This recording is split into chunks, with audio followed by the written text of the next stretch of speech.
do this for us. And you say Chris, Chris is our general contractor. Chris has already spoken to you about finding a time to get together to discuss finishings. Yes. So I think we all, our committees, our volunteers can get together at that meeting with him, and then we can coordinate. It's magic, but we want to coordinate it so.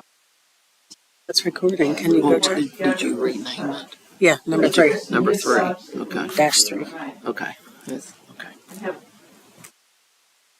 Should I go up there and talk, or are we at any point? What Well, in the world is just this? We're just, on hold for a minute while we try to, because it is a budget discussion, and I know that the board probably wants to have it we'll do that. publicized.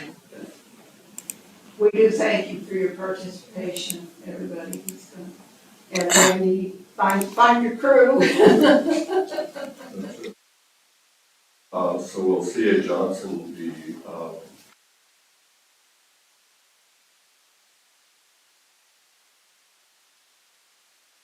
for committee, What work? to work on, and he came in with a $53,000 bid to do it. No, that's off the table. He's not.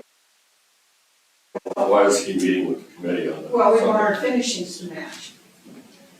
So we can work with him to coordinate, so we're not painting our cabinets purple and he's painting the outside green. So he's not gonna do anything inside in that room. That is correct, that is correct, that's strictly a volunteer project. Okay, good. Okay, we're good to go? Yeah. All right, so we, while we were down, while the system was down, we approved a motion to cancel the December 31st meeting. That date that will be announced next week when we have our regular November meeting. The next item on our agenda, the question is consideration action to adopt the budget for fiscal year 2024. Do I have a motion? Make a motion to consider budget and consider action for the budget for 2024. Do I have a second?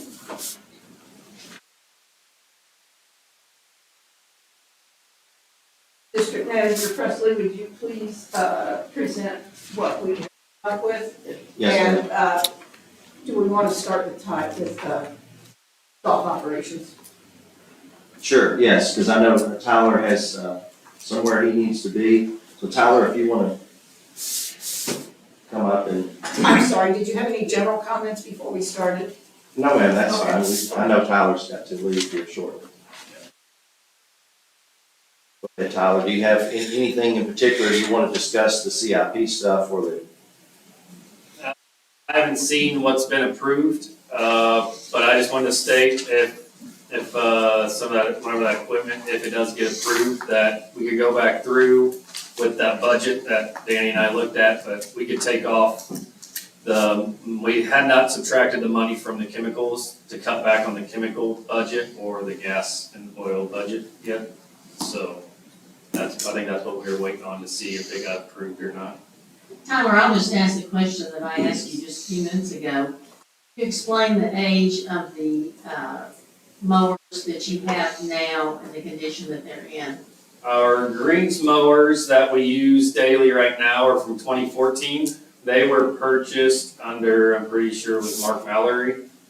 Right now, they're old enough that just with the reels themselves, we grind the reels in-house every year to sharpen them during the winter. Right now, I have to go through, because we've ground on them so much that I'm just replacing reels on those to extend the life on it.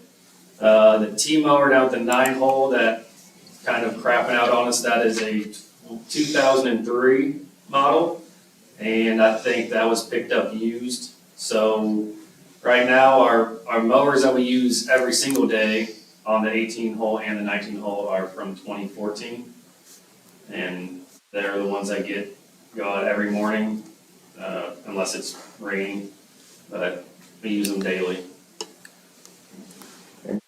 give us the same overview about the sprayer? The sprayer, both sprayers, 18-hole and 9-hole, they have a sprayer. The 18-hole sprayer I think it was bought about the same time as the greens mowers. I'll have to go back and look, but it was here before John Prang and myself got down here 8 years ago. It's newer than the 9-hole sprayer. They go out once to twice a week, depending on how many spray apps that we do. The 9-hole sprayer is the one that I'm trying to take out of commission because it is a 1998 sprayer. At the end of the season, Dave was saying that the spray was not consistent. He was getting some nozzles that weren't spraying consistently. I noticed that the brakes are pretty shot on it, and we tried a lot of things to fix the brakes, but they're just not really working, and it has a lot of hours on it, and I would just like to update that one. And what I would do is the new sprayer would be up at the 18-hole course, and I would just transition the 18-hole course sprayer down to the 9-hole, and it'll last quite a while down there.